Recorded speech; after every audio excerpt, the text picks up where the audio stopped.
पूरी करबला देख ली ना। ये कफे अब्बास, ये बाबुल किबला, वो बैनल हरमैन, उधर टिल्लाए ज़ैनबिया, उसके पीछे खैमागा, उधर शारे सिदरा।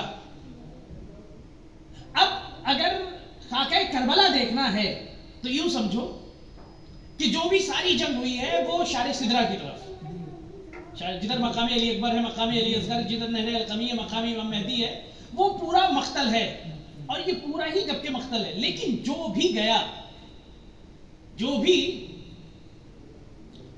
मौला इमाम हुसैन अलैहिस्सलाम का साथी गया, वो उस तरफ से। क्यों? इसलिए कि उधर एक एक करके सब बनी हुई थी। जो पहली सफ खड़ी थी वो तलवार बाजों की, तीर अंदाजों की, घुड़सवारों की, पापियादा वालों की, इस तरीके से एक जिसको कहा जाए पूरी बेल्ट बनी हुई थी। ये किस लिए? हर किसी के लिए नहीं, लेकिन कहा गया जब अब्बास का आना हुआ तो हर तरफ एक एक पूरा पूरा लश्कर का जमघुट था जो एक के बाद एक दीवार बन करके खड़ा हुआ था। और अब्बास के सिलसिले से यह था कि उन लोगों के अब्बास तलवार लेकर के आएंगे, लेकिन जब देखा तो हाथ में नेज़ा था, वो भी टूटा हुआ। यही तो है ना, आप सुनते आए।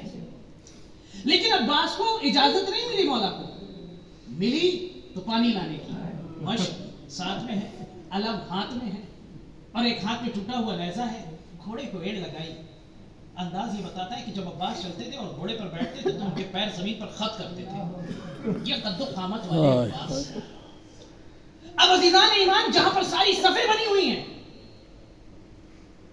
भाई यही तो कहा जाता है, कोई 9 लाख, कोई 36,000, कोई 10,000, कोई 9,000, कोई 90,000, ये इस तरीके से रिवायतें हैं ना।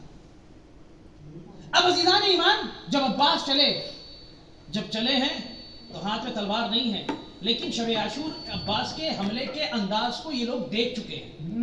जब चले इतने में रोकने के लिए दीवारें खड़ी थी, लेकिन मीर बाबर अली अनीस कहते हैं अबरू की जुल्फ़कार से दहला दूं का, यानी तलवार जो बनी हुई थी वो कोई और चीज नहीं थी, बल्कि उनकी अबरुएं थी, भवें थी जो चढ़ी हुई थी, भवें थी जो चढ़ी हुई थी। इतने में जब मौला गाजी अबुल फजल अब्बास के भवें चढ़े हुए देखा ना, तो इतने में रिवायत कहती कोई टिका नहीं, सब भागते नजर आए। अब अजीजान ईमान जरा सोचे, हर चेहरे पर 2 आंखें होती हैं। 9 लाख का लश्कर था।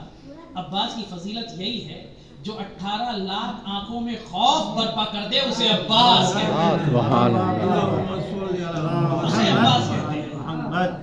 उसे अब्बास कहते हैं। ये अंदाज था अब्बास का। अब जब चले हैं